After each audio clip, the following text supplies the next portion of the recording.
Hey everybody, I wanted to just do a video today about getting back on track with a work in progress that you kind of set aside for an extended period of time. For me, that means I started working on a project in NaNoWriMo and I got about halfway through the novel that I was writing, and then I got pregnant. And was really not feeling very good for a long time. And so by the time I actually started feeling like I could function again and start doing something more than just my regular day job, and I actually also teach as an adjunct instructor, so like I had a full-time job and a part-time job. So when I got back to the point where I was like, okay, I can write again, it had been so long, like 6 to 8 months depending on where you kind of like look at that. Sorry, I have my phone, I thought it was about to go off because I saw it light up, but I realized I put it on silence. Okay. Anyway, so I just want to talk about the steps that I kind of took, or I am taking, to kind of get back on track. I first sat down and said, what do I need to do to actually get back on track with this project? Because it had been so long, I totally forgot like where I was or what I had actually kind of mapped out or written. So I sat down with my journal and I came up with some steps that I thought would help me get back on track. And I'm kind of following through with those steps. So I'll be interested to see if it actually does work out that way. Yeah, so I'm gonna insert a picture of my journal here where you can see it's just like a very rough like jotting down, not jotting down, but like making a little map of what I kind of thought I should do or what my plan was. So let me insert that here.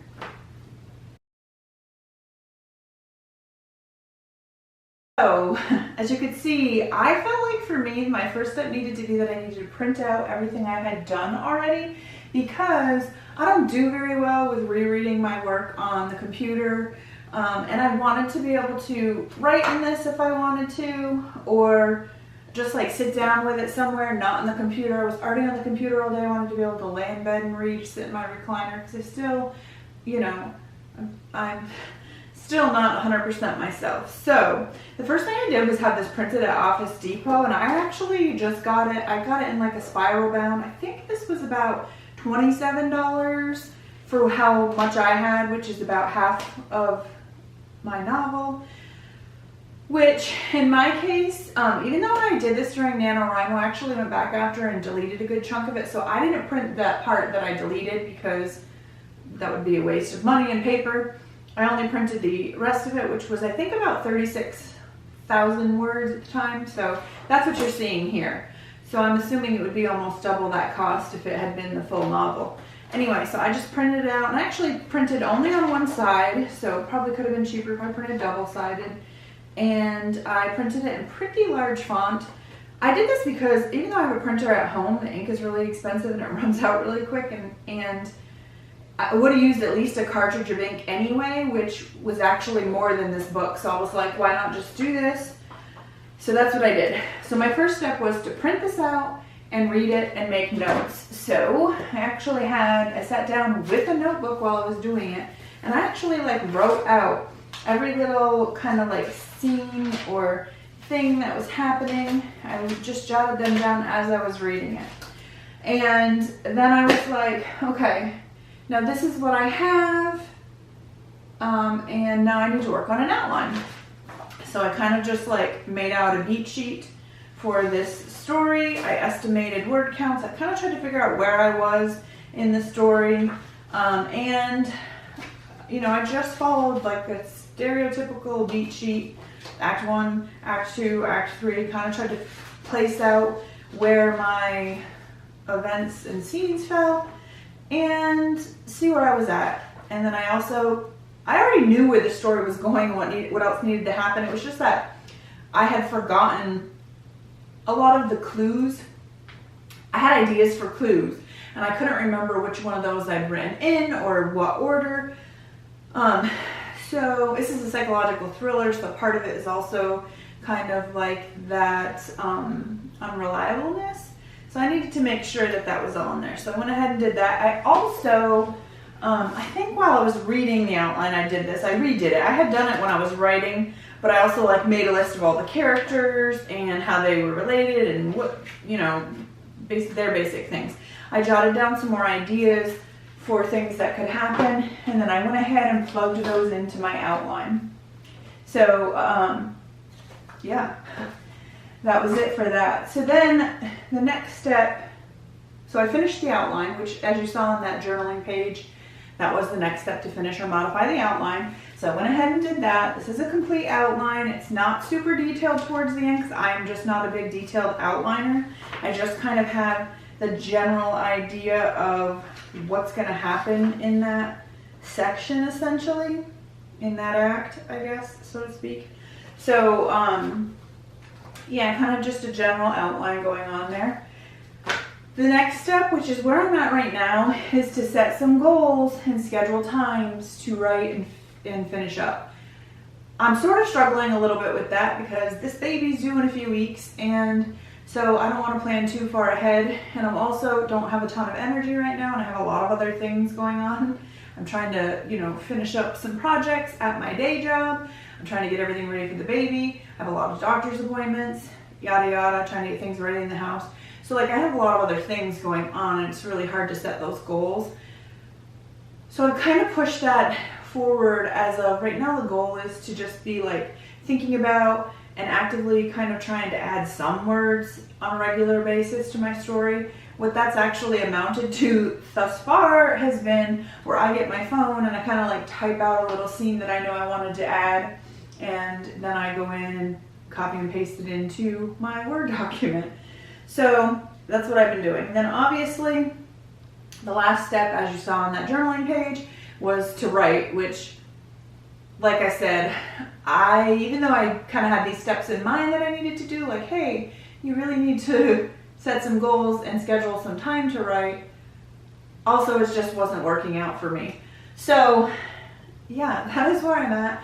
One of the other things I also have been incorporating, I wanted to get re-excited about my project, and I really just did not feel well in December, January, February, and March. Like gradually, progressively got a little bit better, but I was like not feeling well at all. I wasn't even doing much reading, and for me, reading is very inspirational. It's important to me to continue reading in my genre.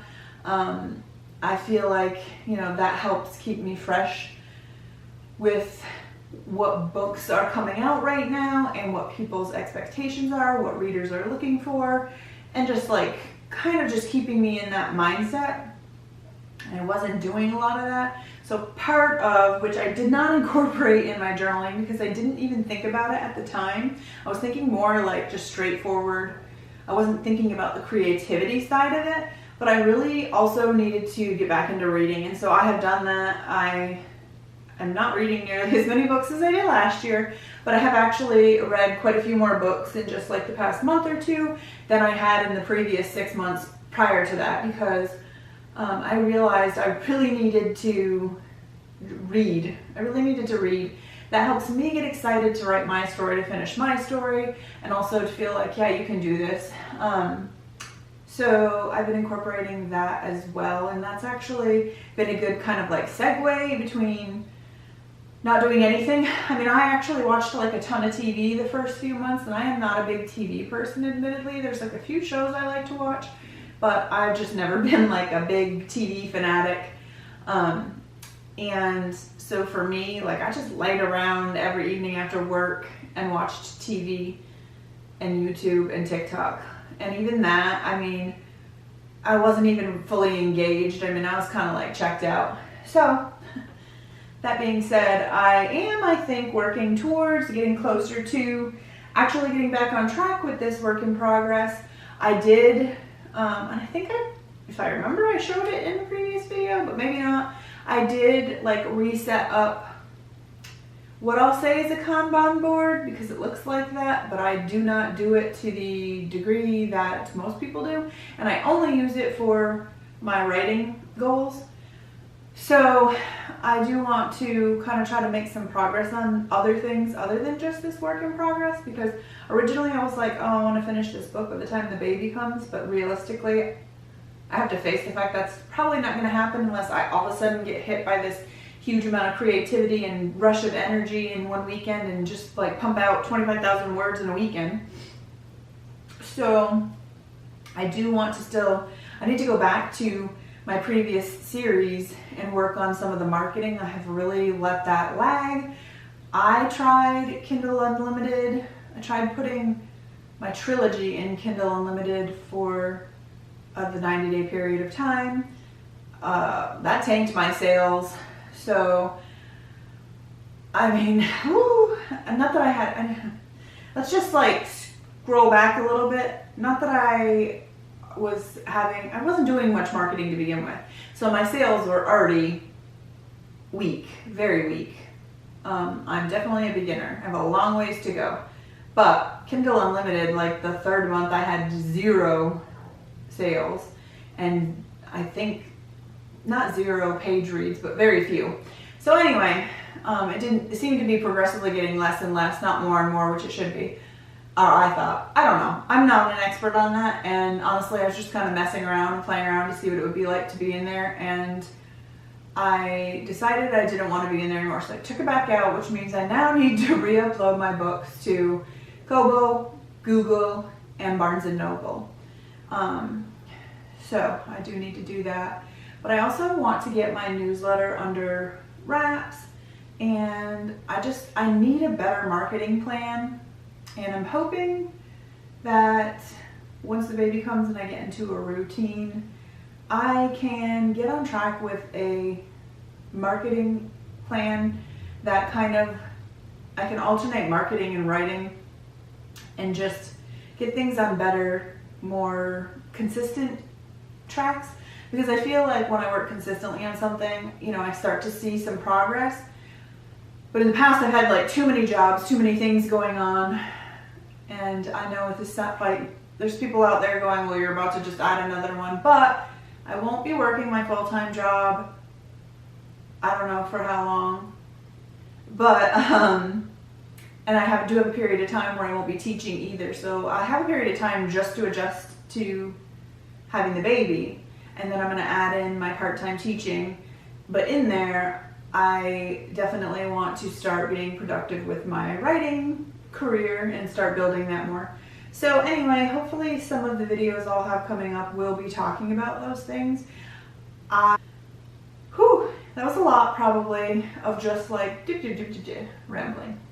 But thank you for watching and listening and following my story. And as always, if you have any comments or suggestions or ideas of videos you would like to see or things you would like to hear about or know about me, please drop them below. I had been considering like doing some videos on incorporating like a newborn's, or I don't know at what age or stage I'll be doing this, but like an infant's routine, with me building a routine as hopefully a full-time career writer. So if anyone's interested in just like watching that journey, I guess, let me know. I'd love to hear. I don't know how many people out there are also in that kind of situation, but I also could talk about transitioning from working full-time to trying to write full-time, especially like the financial aspect, maybe? I don't know. Anyway, as always, thank you for watching, and I hope to see you again soon.